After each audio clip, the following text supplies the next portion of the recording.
Okay, so I'm gonna be going over Volume Two of Frankenstein by Mary Shelley. So, here are my notes if you want to follow along. But I want to do this a different way. So at the beginning of Volume One, we kind of we find out that Justine is accused for the death of William, and because of that, she's sentenced to death. And this affects Victor and Elizabeth both greatly. So Victor blames himself for the death of William because he feels that his creation, the creature, was the one responsible for it. And uh, keep in mind that it has been 2 years since the creature and Victor last saw each other, or Victor last saw the creature. And Elizabeth also blames herself. As you can see here, it's a little necklace because she feels that the reason why William was killed and Justine as well was because of the necklace that William had, and that was the reason why you know the murderer killed William.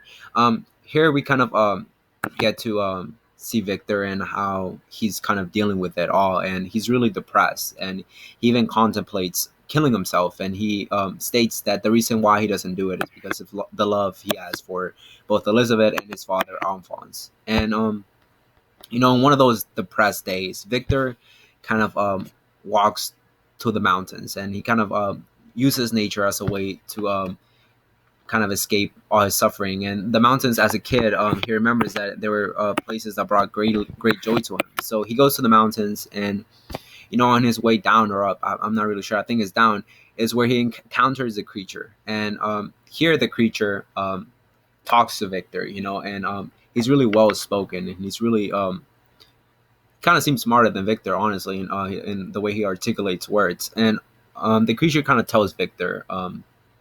Kind of forces Victor actually to listen to him because he says kind of pleads like, just listen to me. You're my creator. You have a responsibility. If you don't do it, I might just destroy the entire humanity. And here we kind of get the creature's backstory. So you know here you have like a little creature. Even though he's like 8 feet tall, and this is where he first, I guess, kind of awoken to kind of his misery. He was really confused and alone and blind, and it is like the parallels with how kids are. He kind of didn't know where he was. He didn't know how to speak. He didn't know anything, and then he just kind of wander off. There he encountered fire, and he experienced the duality of fire, how it can both help and harm people. And he also met a couple villagers who, upon seeing his face, they threw some rocks at him.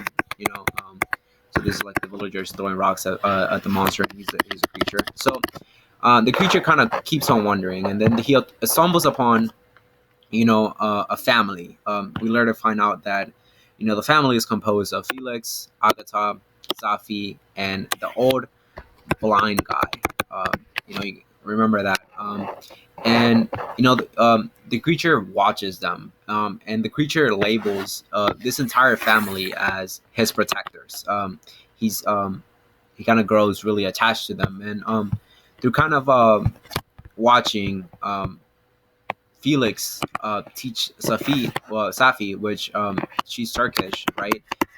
So she's trying to learn French, and Victor is trying to teach Safi, and the creature kind of learns how to read and write, and he kind of learns about the culture and history.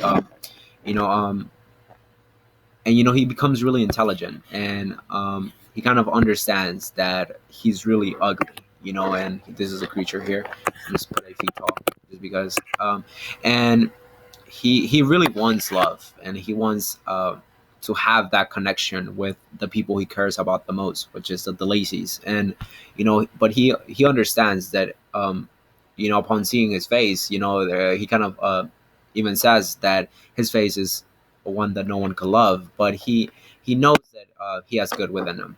So his plan is that he's gonna talk to the old blind guy first, and that he's gonna introduce himself, and that you know he hopes that he will understand who the creature really is, and that he would kind of defend them and protect them, from Felix once, and like they all just kind of learn to love him, And of course, he tries this, and he tries to talk to the old guy, and it fails miserably.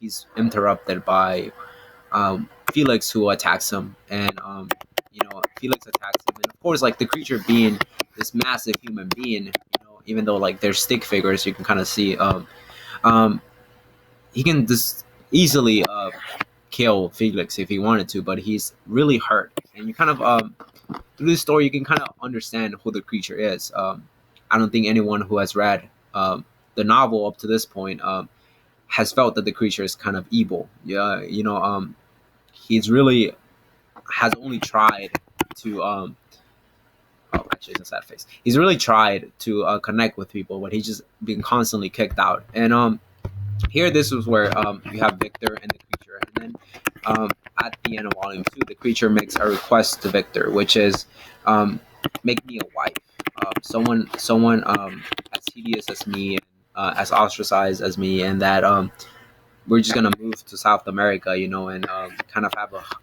happy, kind of happy life and not bother anyone. And you know, here's Victor kind of agrees. This is where Victor agrees to make the creature um, a wife. So that's the end of volume 2.